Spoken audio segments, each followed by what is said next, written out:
Mátyás Rákosi was one of the most significant yet reviled figures in modern Hungarian history.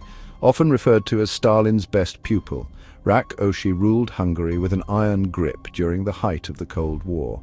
Between 1945 and 1956, he rose from exile and obscurity to become the uncontested leader of a Soviet satellite state. Obsessed with ideological purity and political control, he was the architect of Hungary's Stalinist transformation.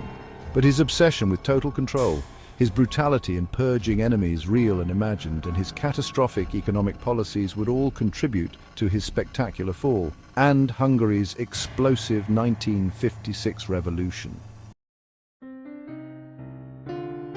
Rákosi was born Mátyás Rosenfeld on March 9, 1892, in Odda, a small town located in the Kingdom of Hungary, which at the time was part of the Austro-Hungarian Empire.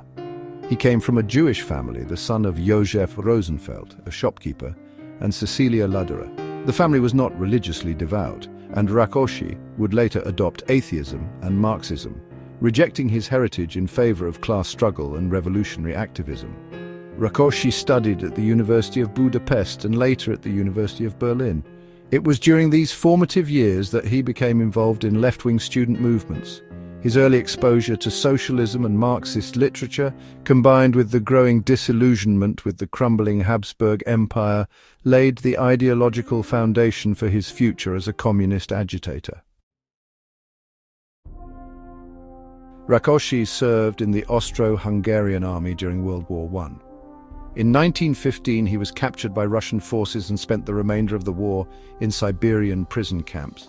But this misfortune turned into an ideological rebirth. As the Russian Revolution unfolded in 1917, Rákosi found himself in the midst of a seismic political transformation.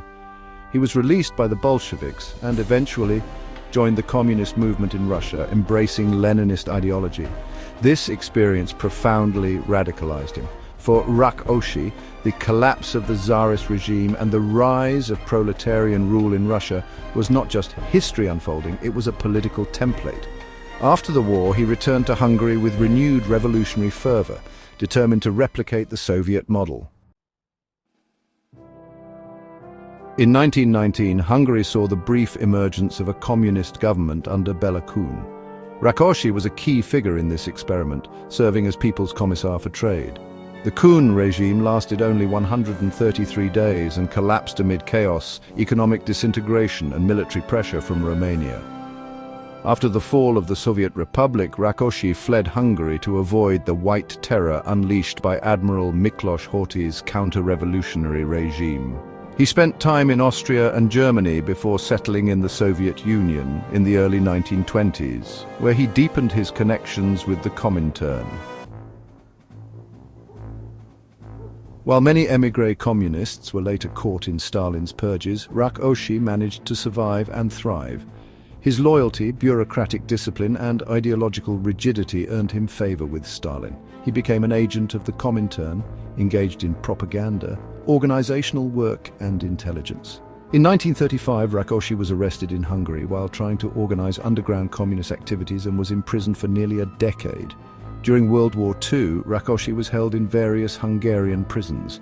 His release in 1940 was part of a prisoner exchange between the Horthy regime and the Soviet Union. An ironic twist, given that Rákosi would later help erase Horthy's entire legacy. He spent the war years in the USSR, emerging in 1945 with the Red Army in his political baggage. In 1945, Hungary was devastated by war and occupation. The Red Army's victory brought not only liberation from the Nazis, but Soviet domination. Backed by Stalin, Rákosi returned as leader of the Hungarian Communist Party. Though the Communists had limited popular support, winning only 17% of the vote in 1945, Rákosi employed a cunning political strategy dubbed salami tactics, slicing off opposition parties one by one through intimidation, propaganda, and arrests. Between 1945 and 1948, Rákosi orchestrated the absorption of the Social Democratic Party, discredited the Smallholders Party, and dismantled Hungary's parliamentary democracy. By 1949, the Communists had full control. That same year, the People's Republic of Hungary was declared, and Rákosi, now General Secretary of the Hungarian Working People's Party, held supreme power. This was Rákosi's most powerful and darkest period. Emulating Stalin's methods, he constructed a totalitarian state characterized by terror, surveillance, and ideological purity. The AVH, State Protection Authority, modeled after the Soviet NKVD, became his personal tool of repression. Thousands of enemies of the people, bourgeois intellectuals, former aristocrats, clergy, rival communists, and even average citizens, were imprisoned, tortured, or executed. One of the most infamous events was the 1949 show trial and execution of Laszlo Rajk, a former foreign minister and loyal communist accused of Titoism and espionage. This marked the beginning of internal party purges that would claim many high-ranking officials. Rákosi introduced a rigid 5-year plan in 1950, prioritizing heavy industry over consumer goods or agriculture. Factories were built, quotas set, and workers pushed to exhaustion, all while food and housing shortages worsened. Forced collectivization devastated the rural economy. Hungary's peasants were driven into state-run cooperatives, triggering resistance and famine. Like Stalin, Rákosi cultivated an almost religious veneration of himself. Statues of Rákosi were erected, his birthday was a national holiday, and children were taught to idolize him. His speeches were broadcast on the radio. His portraits adorned classrooms and factories. All dissent was deemed counter-revolutionary. In 1953, Stalin died. The entire Soviet bloc was thrust into uncertainty. Nikita Khrushchev began dismantling the most extreme elements of Stalinism, advocating for a thaw and criticizing the abuses of the past. Under pressure from Moscow, Rákosi was forced to resign as prime minister and hand the post to Imre Nagy, a moderate reformist. Nagy's new course policies reversed collectivization, relaxed censorship, and improved consumer production. The public welcomed the reforms, and for a brief moment Hungary seemed to be moving toward a more humane socialism. Rákosi, however, remained party chief. He quietly sabotaged Nagy's reforms and lobbied Moscow for support. In 1955, he succeeded in removing Nagy from office. But his return to power was short-lived. The people had lost faith in him, and the party was fractured.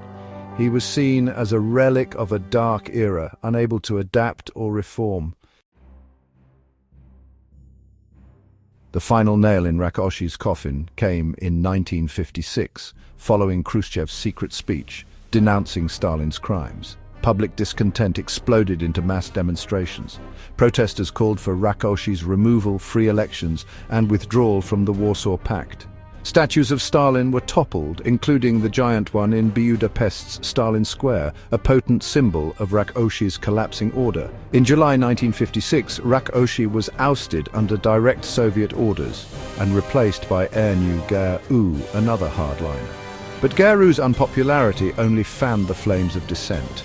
In October, the Hungarian Revolution broke out in full force. Though the revolution was crushed by Soviet tanks, it marked the irrevocable end of Rákosi's political career. He fled to the Soviet Union, where he lived in obscurity and exile. Rákosi spent his final years in the USSR, living in the city of Gorky, now Nizhny Novgorod. Cut off from power and disgraced, he wrote defensive memoirs that minimized his crimes and blamed others for Hungary's failures. The Hungarian communist leadership refused to allow his return. He died on February 5, 1971, at age 78, largely forgotten, except by historians and victims of his regime. His ashes were returned to Hungary in 2000, but even in death he remained a divisive figure. His grave in Budapest's Farkasréti cemetery is marked only modestly, far removed from the bombast of his earlier life.